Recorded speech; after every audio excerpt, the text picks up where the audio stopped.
किसी बहुत बड़े ज्ञानी ने कहा है, सोमवार को सिर्फ शरीर ही दफ्तर जाता है, आत्मा तो कहीं पीछे घर पर ही छूट जाती है। कुछ ऐसा ही हाल था अपने शर्मा जी का, जो उस खटारा बस में भी ऐसी मीठी नींद में थे मानो फर्स्ट क्लास एसी का सफर कर रहे हैं। तभी अचानक से ब्रेक लगा और वो सकपका कर उठे। उनका स्टॉप आ चुका था। यूं तो शर्मा जी सुल्तानपुर के रहने वाले थे, पर वो बछरावा के डाकघर में पोस्टमास्टर का काम करते थे। बड़ी मुश्किल से महीने में 1 या 2 बार ही घर जा पाते थे बेचारे। बच्चे कब लॉलीपॉप से साइकिल की जिद पे उतर आए थे और बूढ़ी माँ कब घर के आंगन से बिस्तर पर पड़ गई थी, उन्हें पता नहीं चला था। 3 दिन की छुट्टी के बाद जब वो डाकघर पहुंचे तो बाहर का नजारा देखकर ऐसा लगा कि इस बार का महाकुंभ प्रयागराज की जगह बछरावा में ही होने वाला था।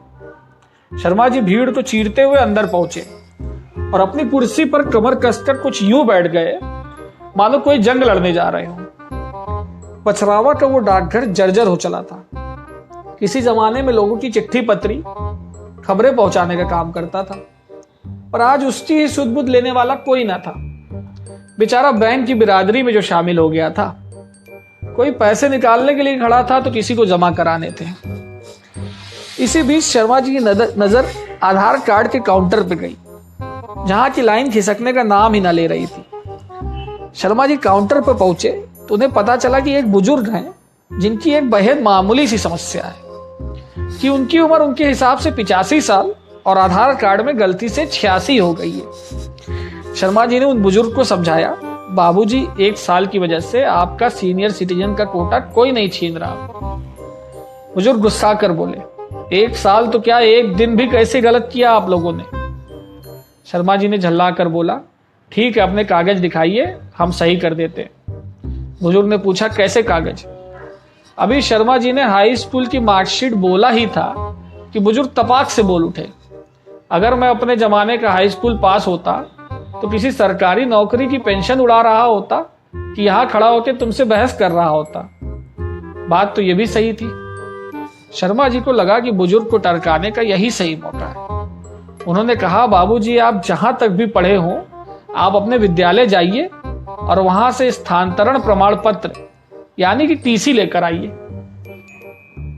शर्मा जी को लगा कि उनका स्कूल तो अब खंडहर हो चुका होगा। बुजुर्ग के पास इस बात का अभी तो कोई जवाब ना था।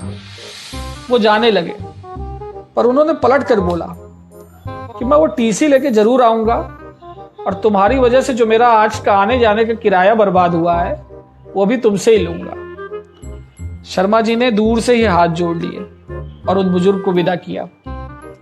4-5 दिन बीत चुके थे। शर्मा जी उस दिन की बात को बिल्कुल भूल चुके थे। तभी अचानक 4-5 कागजों को जोड़ा हुआ एक बड़ा सा नक्शा सा कुछ लिए वो बुजुर्ग शर्मा जी के सामने फिर से प्रकट हुए। उन कागजों पर उर्दू में कुछ लिखा हुआ था। किसी जानकार से पूछने पर पता चला कि बुजुर्ग सच बोल रहे थे। उनकी उम्र वास्तव में 85 साल ही थी।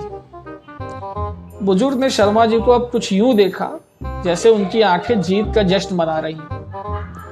शर्मा जी ने अपना सिर झुका लिया और जेब से कुछ पैसे निकालकर बोले, बाबूजी हमें माफ कर दीजिए, ये रहे आपके उस दिन के और आज के भी किराए के पैसे।